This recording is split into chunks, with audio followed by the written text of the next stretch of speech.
In the 19th century, a project of unparalleled scope was undertaken that revolutionized the Jewish world, namely the codification of halacha. Tonight, we're going to look back at a time when our nation was at a crossroads. We were facing severe, grave threats to Jewish continuity. The way ahead was uncertain.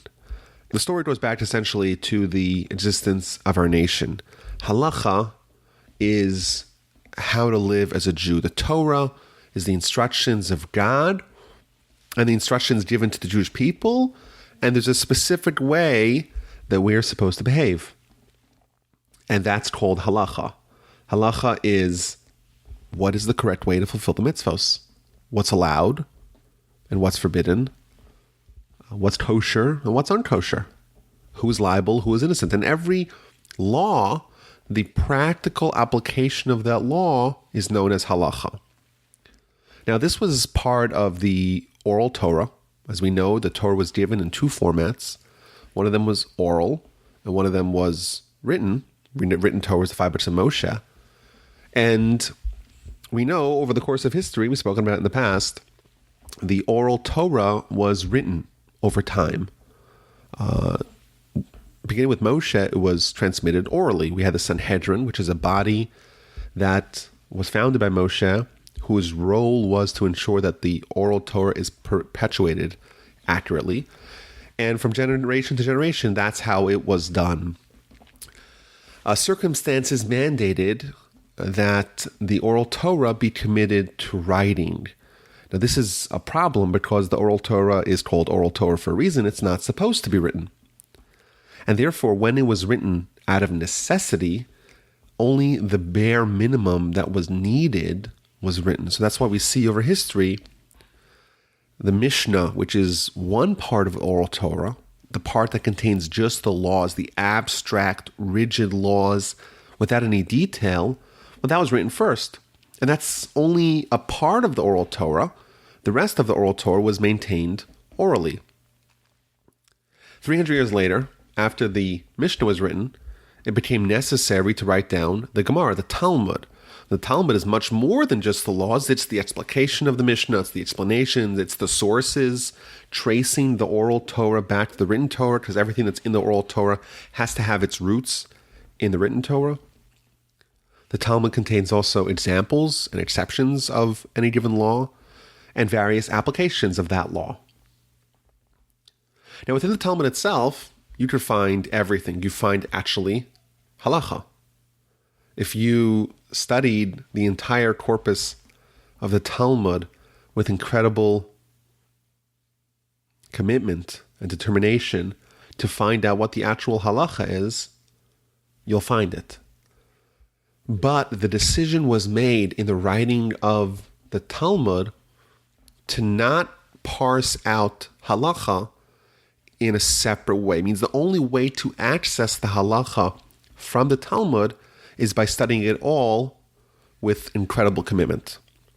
But there was never an effort made to draw out and glean the halacha and organize it in a way that someone could just study the halacha. And again, the reason for that is the same as the reason behind writing just the Mishnah. And that is that the architects of the Talmud, they determined to mitigate the amount of Oral Torah that they're going to commit to writing.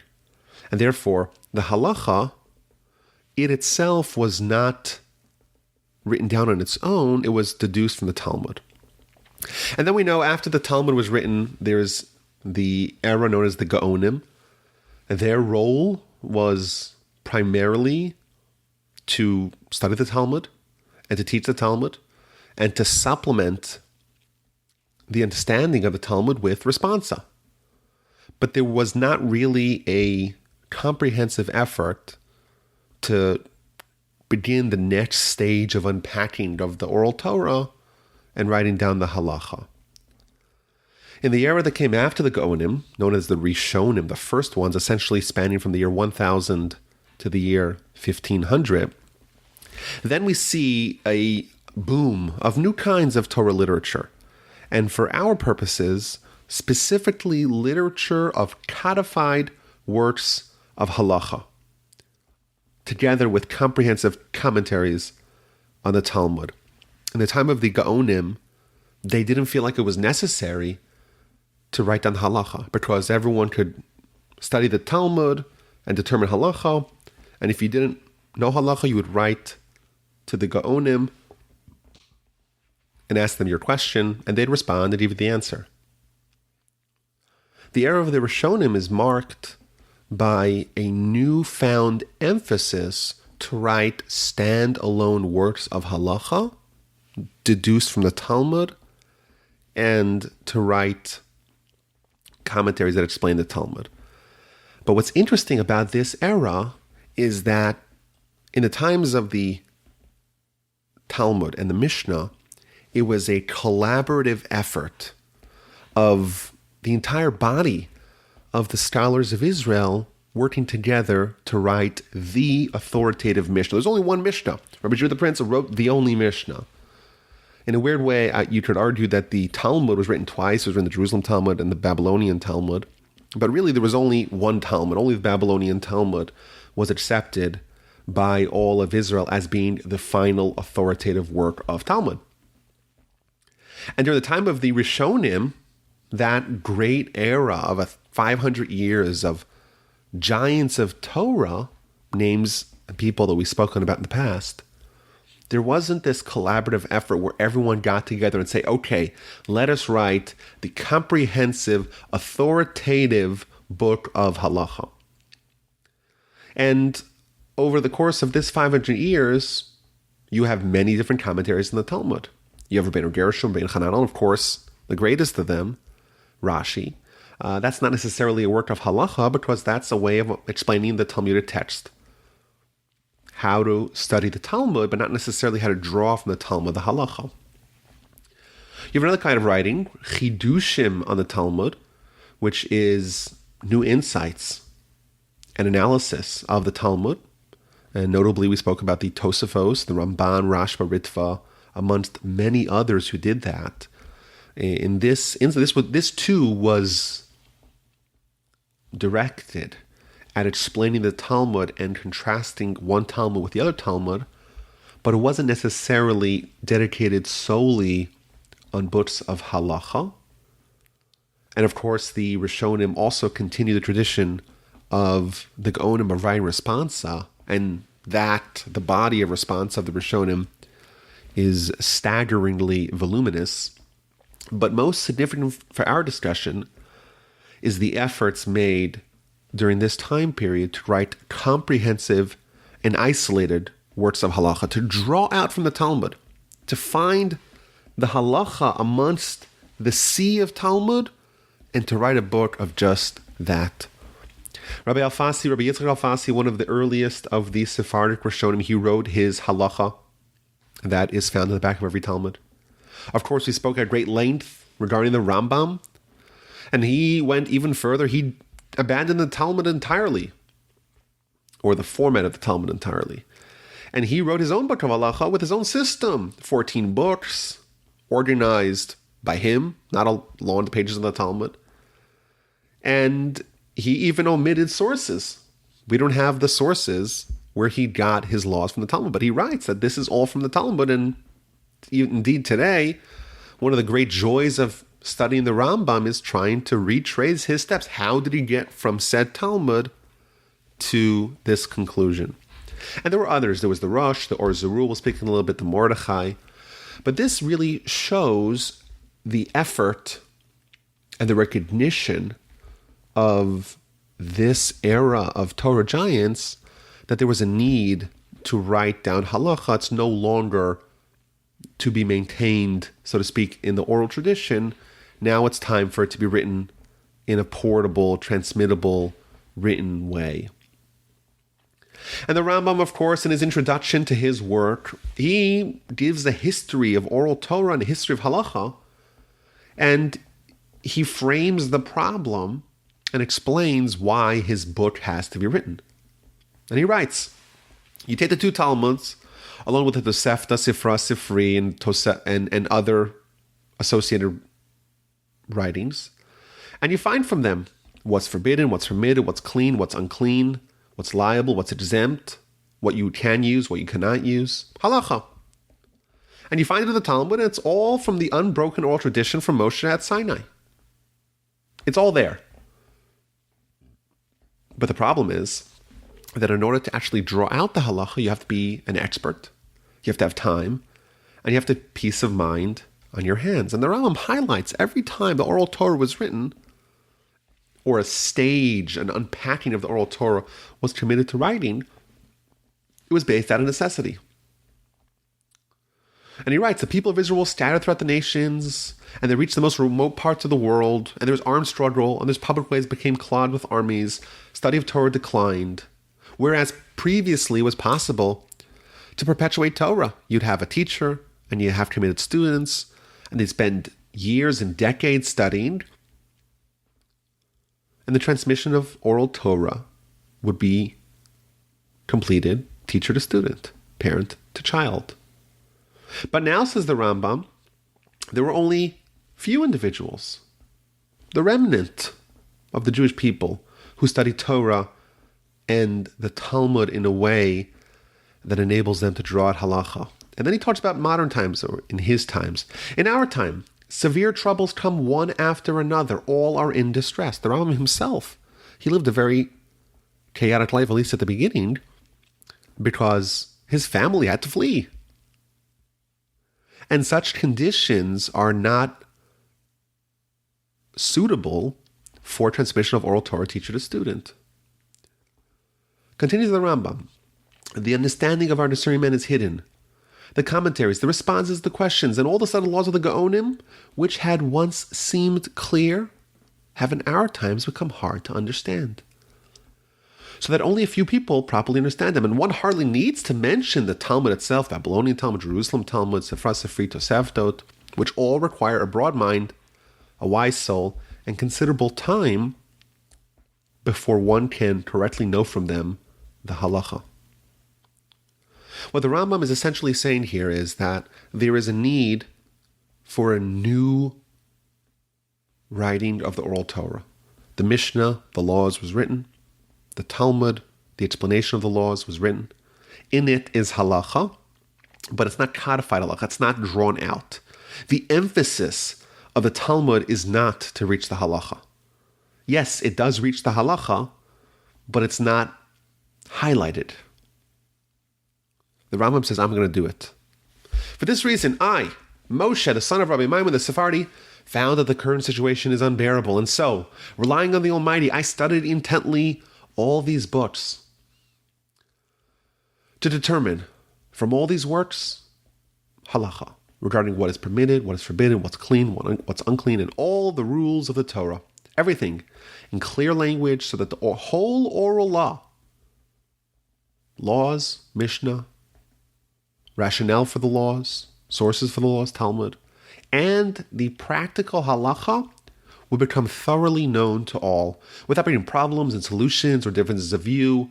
Just the bottom line: clear, convincing, correct statements in according with the law drawn from all these works and commentaries that have appeared since the writing of the Mishnah.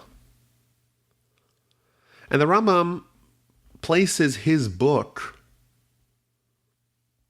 in history. What's the objective of the book?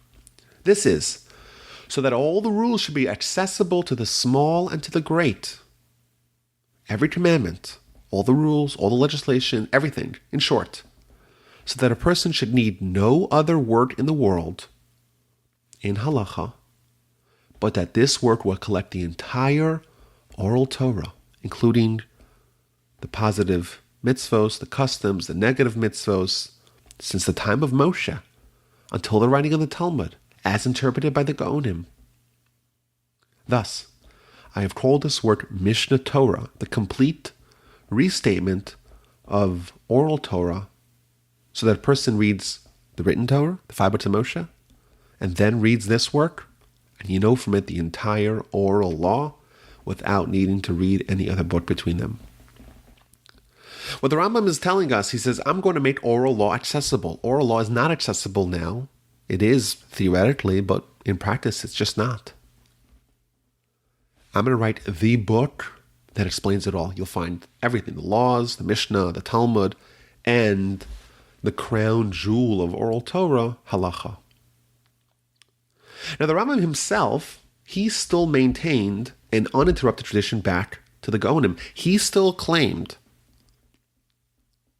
that his father, who was his primary teacher, and his teacher, the Rimagash, whose teacher was the Rif, Rabbi Elfasi, whose teacher was back to the Gaonim, whose teacher was all the way back to Moshe.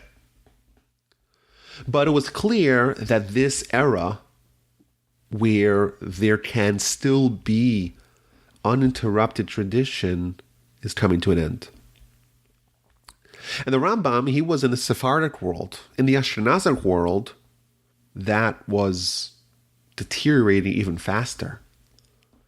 We spoke about in the past how the Crusades and all the other persecutions, if you remember the burning of the Talmud in Paris in 1244, essentially eliminated French Jewry. Many fled, most to Germany, other places.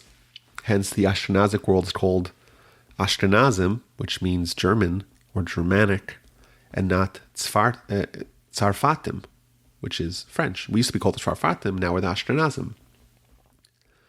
So the Jews are fleeing, and their leader is Rabbi Yitzchak ben Moshe, and he's determined to try to rebuild a broken people, a people ravaged by crusade and persecution. And he ends up in Vienna, and he writes this book, which becomes a pivotal book of halacha called the Or Zarua. And the objective of this book is to take all the teachings of the preceding Ashkenazic giants and to write it all in one book, like the Rambam before him in the Sephardic world, a one volume that contains everything. And this essentially reflects the challenges of the time. How do you perpetuate Torah? How do you perpetuate halacha under these conditions never seen before by our nation? Tremendously challenging and chaotic living conditions. It's not suitable. Well, what do? You have to create a portable version that can be studied by people on their own time, and they can know the halacha from the book, not in the way that would be ideal to learn it from a teacher. Now, his student, the student of the Or Zarua, who became the next leader of Ashkenazic Jewry, also had a very chaotic life. And his name was Rabbi Meir ben Baruch, known as the Maharam Mirottenberger. Maharam, Rabbi Meir of Rothenburg. He helped edit the Tosfos, which was one of the largest bodies of Ashkenazic Oral Torah tradition. And he was the unchallenged leader of Ashkenazic Jewry. We have about 3,000 legal responses written by him, because all European Jews, all addressed their questions to him. Now, at the time, the Jews of Germany were considered servants of the royal chamber. They were punitively taxed. They weren't allowed to leave. In 1285, the Maharam of Rothenburg decides to flee Europe to move to Israel. This was illegal, especially because he had planned to bring a whole swath of Jews with him.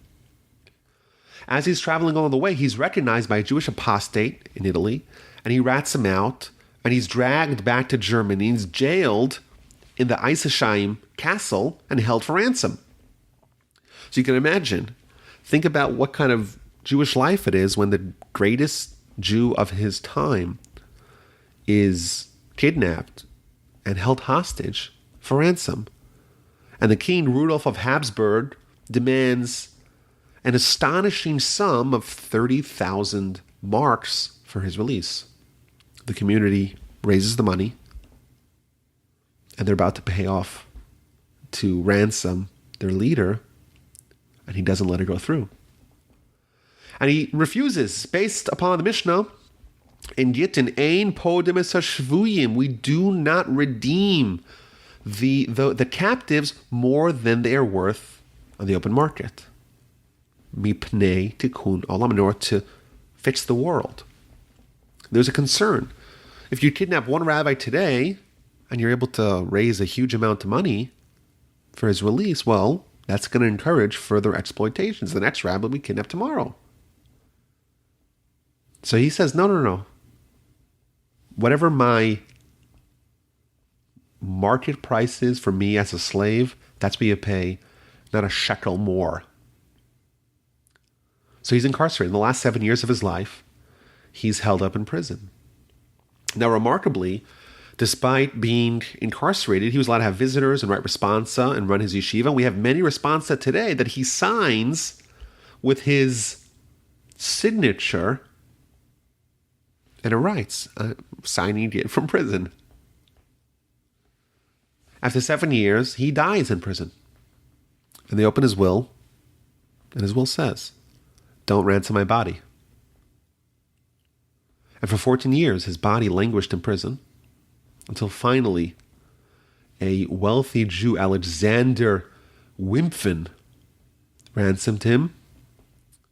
And as thanks for ransoming the body of the great leader of Ashkenazi Jewry, he was buried next to him in the Jewish cemetery of Worms. But this, again, shows, the commitment that Ashkenazic leaders had to try to rebuild the tattered community after the Crusades, and additionally, how the harsh conditions continued even afterwards.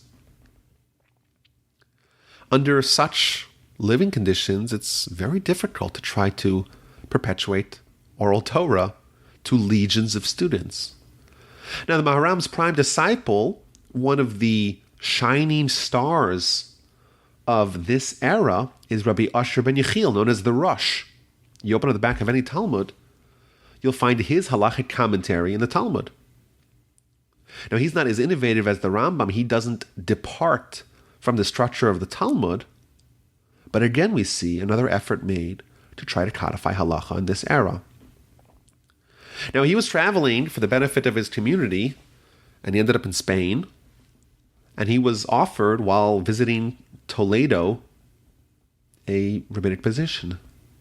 This is miles and miles away from where his teacher was imprisoned, and he said, you know what? I'm going to accept it. So you have this interesting dynamic where the Ashkenazic leader of his time becomes the rabbi over the Sephardic community in Spain. Now, he brought with him his son, another one of the great titans of the era, Rabbi Yaakov ben Rabbi Asher, who himself wrote another magisterial and innovative book of halacha known as the Tur, or the Arba Turim. Now, he departs from the Talmud, and he starts writing it from scratch, and he organizes it anew. His father wrote it alongside the Talmud. The Rambam wrote it with his 14 books and his own order, which is based upon conceptual order. The Rambam begins with, what are the foundations of Torah? You got to believe in God, you have to have faith. And he talks about believing in prophecy and Kiddush Hashem and the laws of Torah and the laws of repentance and free will. All the theological, important, so to speak, elements of Jewish faith are addressed first. And so he continues. The Tur, the son of the Rosh, Rabbi Yaakov ben Rabbi Asher, he devised a new system.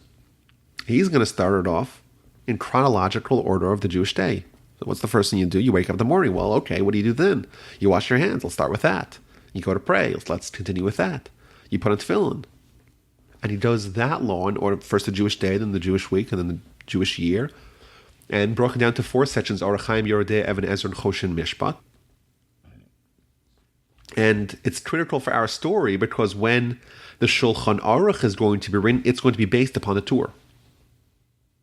Now, Ashkenazi Jewry, with these 4 great leaders, the Ar Zarua, the Marami Rottenberg, the Rosh, and the Tur, they rebuilt their ranks thanks to these giants, but they're still living under very oppressive conditions. Now, the Sephardic world is not going to fare much better for that much longer. In the 13th century, the Christian Reconquista of Spain is going to unleash untold terror on the Sephardic Jews living there. Their golden age is rapidly waning. For all intents and purposes, the notion of continued study from rabbi to student, from parent to child, with sufficient time, peace of mind, tranquility to transmit all of Torah, that's going extinct. You have individuals that are doing it, sure. But the notion that oral Torah can perpetuate with halacha being unwritten, that everyone was coming to realize is not tenable. But this era, at least the leaders of this era, they still had uninterrupted tradition. However, with the end of the Rishonic era came the end of the uninterrupted tradition, and hence the problem that is the subject of our talk tonight. How do we continue the knowledge of oral Torah in our nation when we don't have the halacha written down in a formalized, codified way? And we no longer have the tradition to ensure that it is maintained on a national level.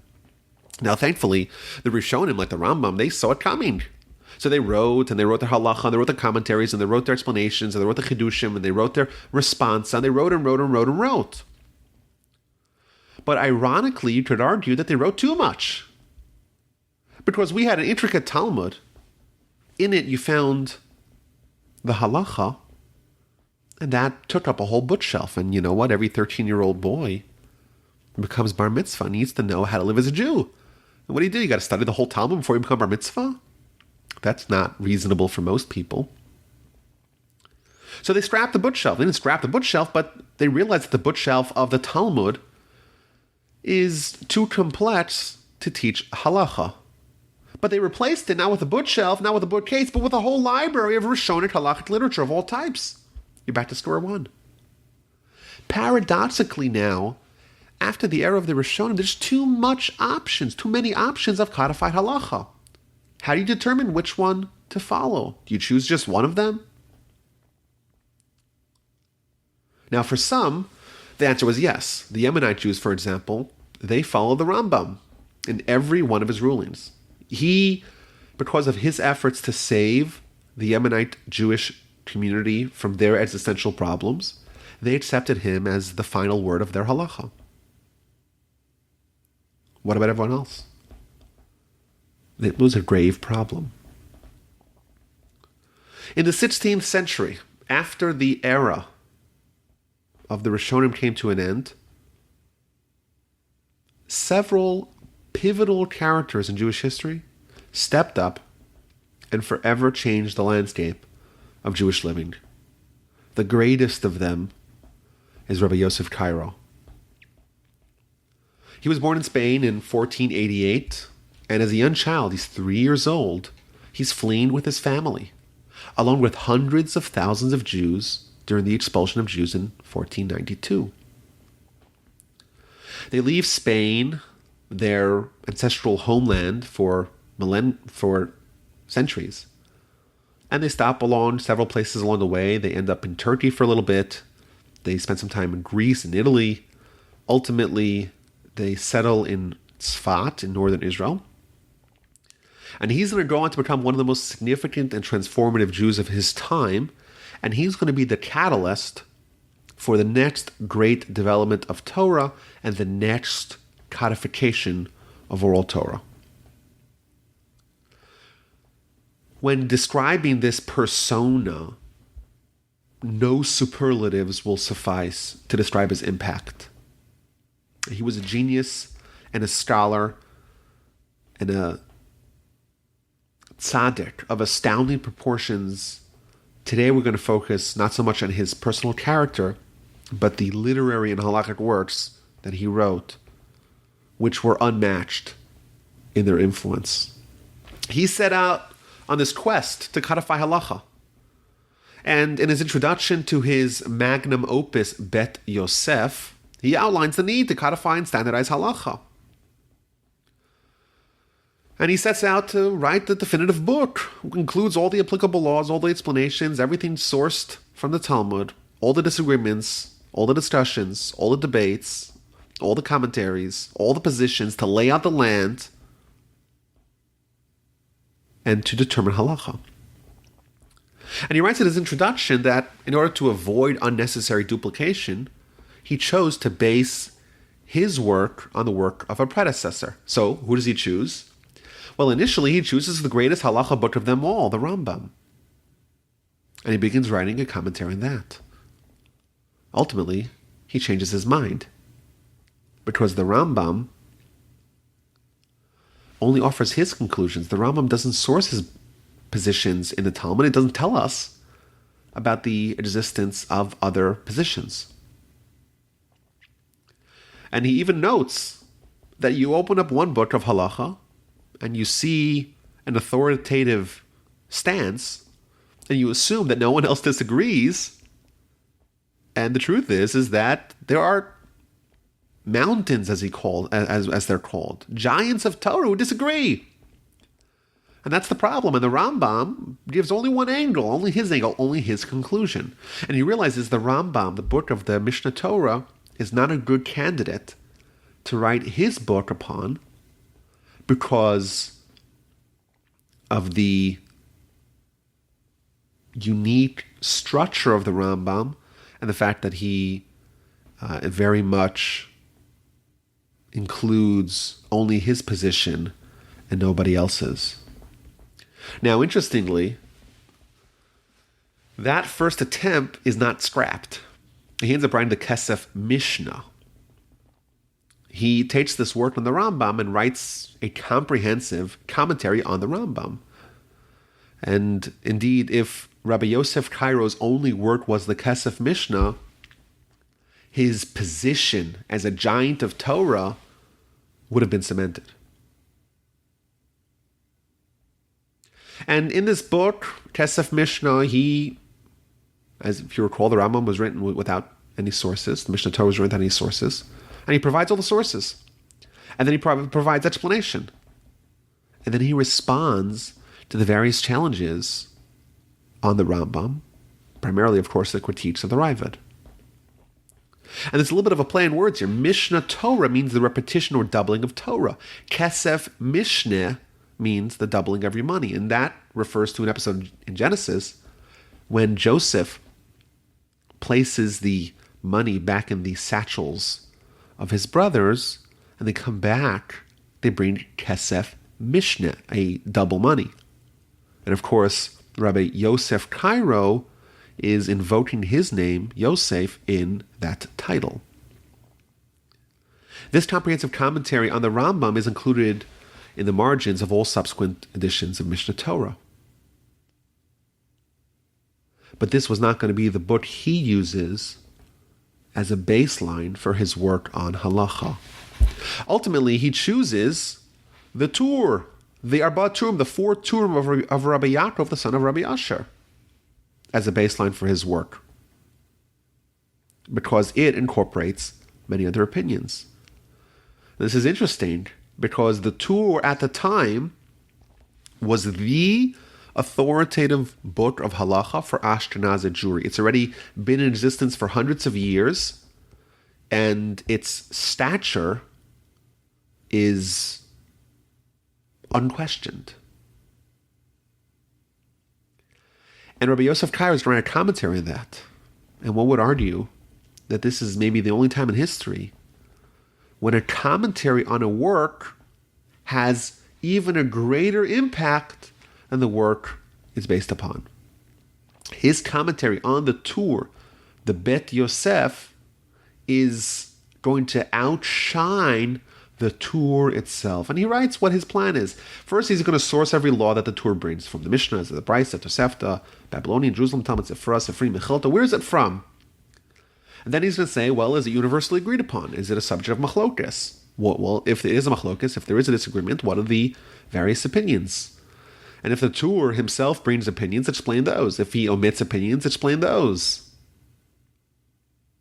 If there's any questions or argumentation, he'll offer his analysis and his answers. If none others are presented, if others are presented, he'll bring those.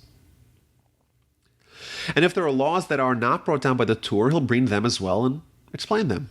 In short, he's going to create an encyclopedia of the Talmud and the commentaries, and he's going to organize it to perfection And he's going to argue his case with tremendous efficiency, almost inarguably, and he's going to analyze every perspective. So he's going to lay out the landscape of every halacha, and then he's going to approach the most important aspect and the objective of his book, the determining of halacha.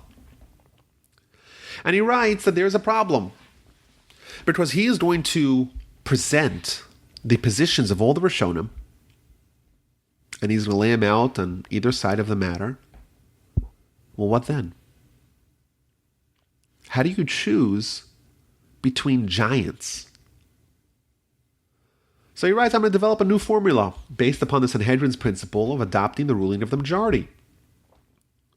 And he says, I'm going to take the three pillars of halacha, the Rif, the Rosh, and the Rambam, and whenever two of them agree on any given law, I'm going to follow them, unless the preponderance of other commentaries disagree. If there's no consensus amongst these three, we're going to seek out the rulings of others, namely the Ramban, the Rashba, the Ran, the Mordechai, the Smag, and find the position that they veer towards. Now, this astounding undertaking takes many years to complete, and incidentally becomes the first book printed in the printing press in the life of the author. Today, modern editions of the Torah are printed with the Bet Yosef in 22 volumes. Pretty remarkable. But again, if the objective is to make halacha accessible, he achieved it in the Bet Yosef, but the book itself is incredibly comprehensive. Every law begins with him quoting the Talmud and quoting all the opinions and presenting the argumentation and comparing, contrasting, and analyzing, explicating, and at the end, he draws out the halacha. But again, this is the same problem. The halacha is not so accessible because you have to be a great scholar with a lot of time to actually find the halacha from the Bet Yosef. So to make it user-friendly, he composes a synopsis of the Bet Yosef called a Shulchan Aruch, or the set table. And he says, here's the halacha. It's set before you on the set table. Go, consume, and enjoy. And in that book, he includes just the conclusions of the Bet Yosef, designed to be easily read and memorized so that every person, young and old, could have halacha on their fingertips. In his introduction to Shulchan Aruch, he writes that his intention is to divide it up into 30 sections, take all 4 books, divide it up into 30, so that every Jew, regardless of scholarship, can review it every month, 1 section per day, and know halacha. As history would have it, on the other side of the globe, in the Polish city of Krakow, another giant, Rabbi Moshe Isserles, was working on the same project, to codify halacha.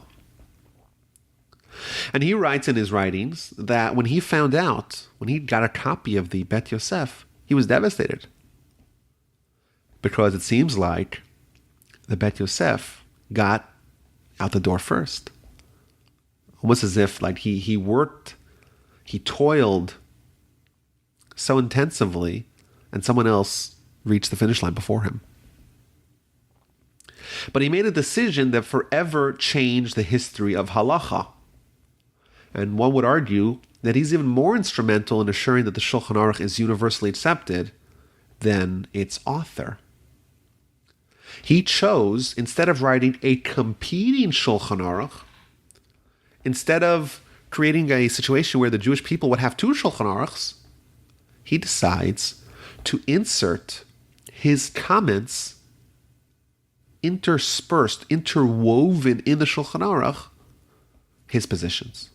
And to create a unified Shulchan Aruch with the Mechaber, Rabbi Moshe, Rabbi Yosef Cairo, the Shulchan Aruch, and the Ramah, Rabbi Moshe Isserles, together. And the reason why he needed to do that is because he had a different methodology of determining halacha. Instead of relying on the big 3, he chose to follow the later commentaries. And this is based upon a Talmudic principle that whenever you have two Talmudic rabbis arguing, you follow the position of the later opinion. And the reason for that is because they have access to the earlier opinion and they chose to reject it. Nonetheless, obviously, they have insights as to why their new position should triumph. Why would that not apply with determining who the halacha follows when there's an argument amongst the Rishonim? And in his introduction, he criticizes the Bet Yosef, and he says, the Bet Yosef, he points to the Rif himself, one of the three pillars upon which the Bet Yosef himself relies on. He rules that the Talmudic law follows later opinion. So if in Talmudic law that principle holds, why would it not hold in determining Rishonic law? And more than anything else, Rabbi Isserlis was bothered that the Bet Yosef's conclusions in the Shulchan Aruch sometimes clashed with accepted custom of Ashkenazic communities, which were primarily based upon the later Ashkenazic rulings, the Arzarua, the Merami Rottenberg, the Mordechai, the Rosh, the Tur. But in his humility and visionary sense of possibilities, he chose not to author his own book of Ashkenazic law, rather to insert his glosses to the Shulchan Aruch.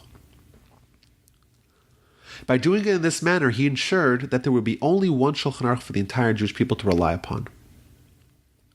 Following the tradition of Rabbi Cairo, he too wrote his positions in a longer, more detailed fashion known as the Darkei Moshe, which is on the Bet Yosef on the Tur, and in a succinct, synopsized version on the Shulchan Aruch, which he named the Mapah.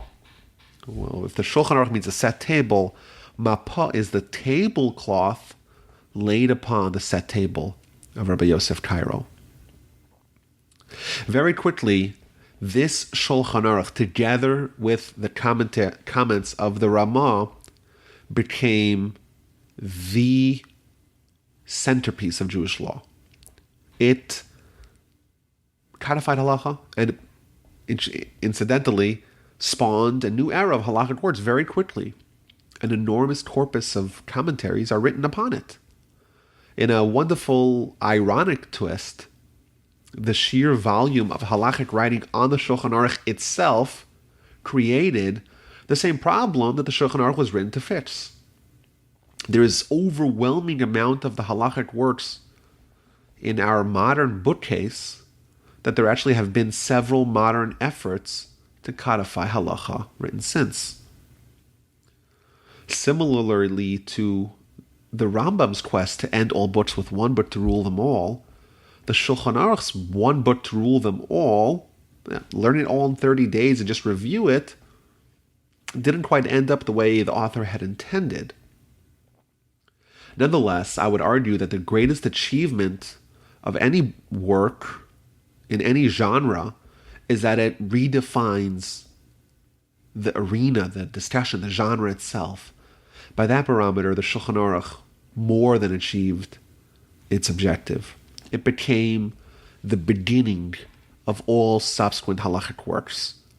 Indeed, I would argue that he was successful in collecting all the works of halacha of the Rishonim and writing the authoritative book of those opinions.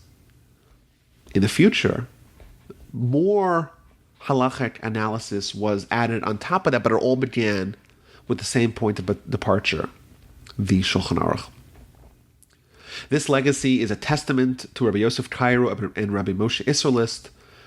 These were unmatched visionaries and scholars who helped shape halacha for all future generations. In modern times, Rabbi Avad Yosef, for example, he embarked on a similar effort to try to codify halacha. The Mishnah Berurah was written in the beginning of the 20th century by the Chafetz Chaim to do that. That was only one section of Shulchan Aruch. But again, the Torah is, we're told there's 70 facets to Torah. The Torah is like a stone that you hit it with a sledgehammer and it shards of it go shooting in every direction. The study of Torah doesn't cease, but the Shulchan Aruch was definitely successful at its objective to create a codified version of halacha, to write down the next stage of the writing of the Oral Torah, but Torah development and Torah learning never stops.